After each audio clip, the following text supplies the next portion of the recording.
Keystroke by keystroke, he types his latest masterpiece in an Oregon nursing home. But Paul Smith is not an author, he's an artist.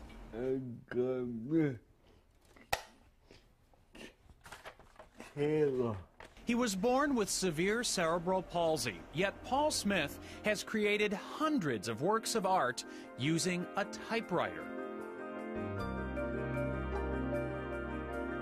You give me a typewriter, I can't even type 12 words a minute looking at my hands, okay? There's no way that I could come up with a picture like that.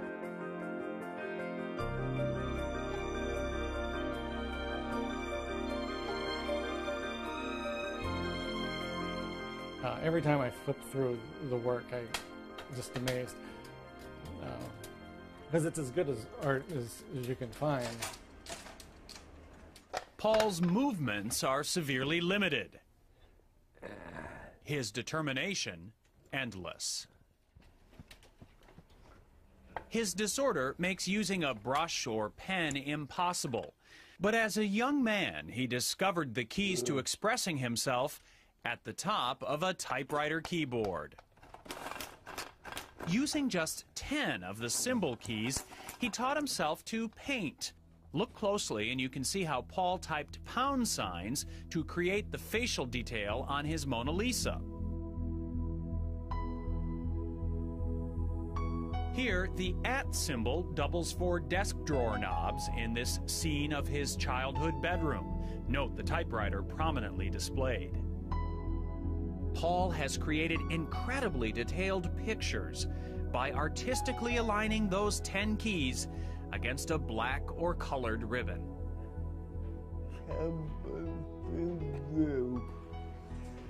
His joy in life is finding ways to be creative. I think he sees that that's part of why he's on Earth, why we're on Earth. Well, I think the dog now has a tail. When someone says, "I could never do that," Paul answers, Places Paul's lived or visited are the inspiration for much of his art, some of which lines the hallway of Rosehaven Nursing Center. There's a lot of memories on this wall. Let's see, that's the ship you went to Bermuda on.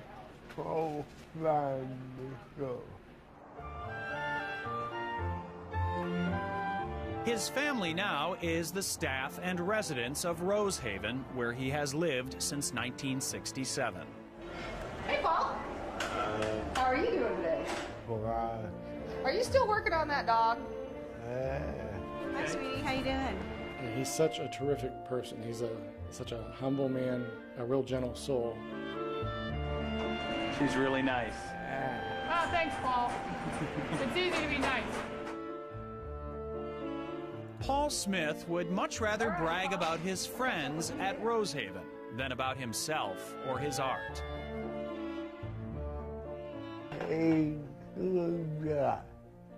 Hey, good guy. And those who know him say the same thing about Paul. The artist is even more inspiring than his art. It's wonderful to watch him work, and it's wonderful to enjoy his art, but not as good as it's enjoying him. Deeply religious, Paul says his artistic ability is a gift from God. His faith and something else keeps him going. Your finger. And with that finger for as long as he is able, this extraordinary man will continue creating his extraordinary art, one keystroke at a time.